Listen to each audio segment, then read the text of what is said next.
Kaufman.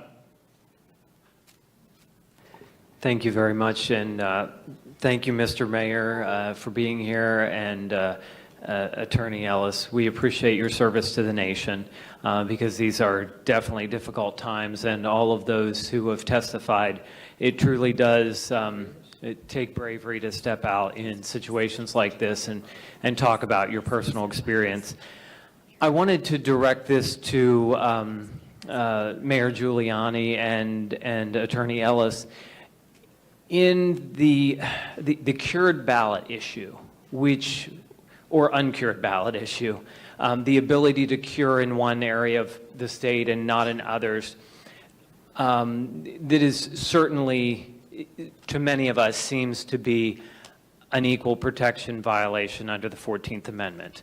Can you quantify what you found as far as maybe number or information as far as the number of ballots we're talking, and how widespread it is across the Commonwealth as far as, were there 2 counties that allowed for curing, and, they were Philadelphia and Pittsburgh, or were there more counties out there that allowed for curing? That kind of information would be very helpful to us, I think.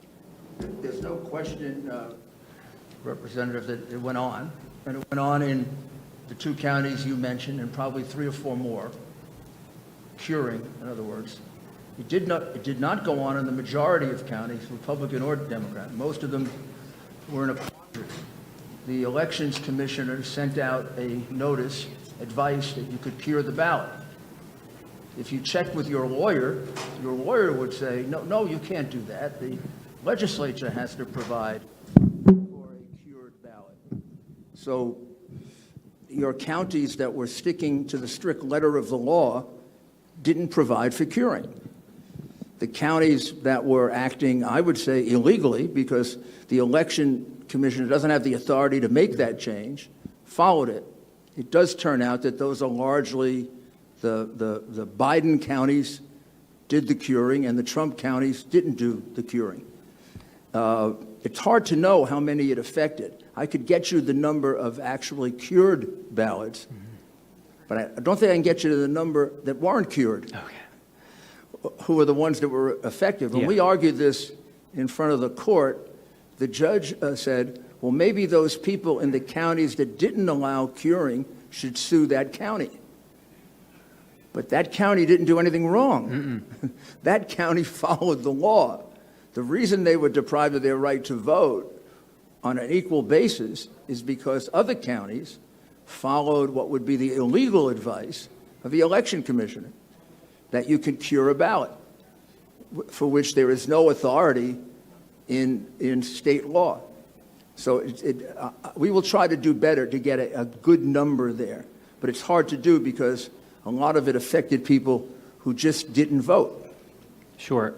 But I do think the practice, in some cases the numbers are sufficient to overturn the election. In some cases the numbers aren't. But what they do is show how onerous and how draconian the measures were they took to flip this election. I mean, some of them result in numbers that affect the outcome of the election, like not examining the ballots. Some of them don't. But there's still indications that this was a deliberate fraud. This wasn't just a couple of election officials kind of screwed up. This was a deliberate, planned fraud, and that's why the remedy, which seems kind of tough, is justified. If this were just a couple of mistakes, that would be a tough remedy. But this is a plan that was carried out throughout your entire state, and I submit it was carried out in concert with other Democrat organizations. And if you look carefully, they picked only Democrat cities where they control law enforcement and the courts, and they can get ridiculous decisions, like the first the decision they got from a judge in Philadelphia who said, oh, you're present, why do you have to see anything? Well, because I'm an inspector. That's why. That's a purely political hack decision. And they knew they could get decisions like that in Philadelphia, in Detroit, If it were a different kind of election, Chicago, New York, those are the kinds of cities they picked. They didn't pick, even in your state, kind of neutral cities, Democrat or Republican. Thank you. Thank you, Representative Schemmel.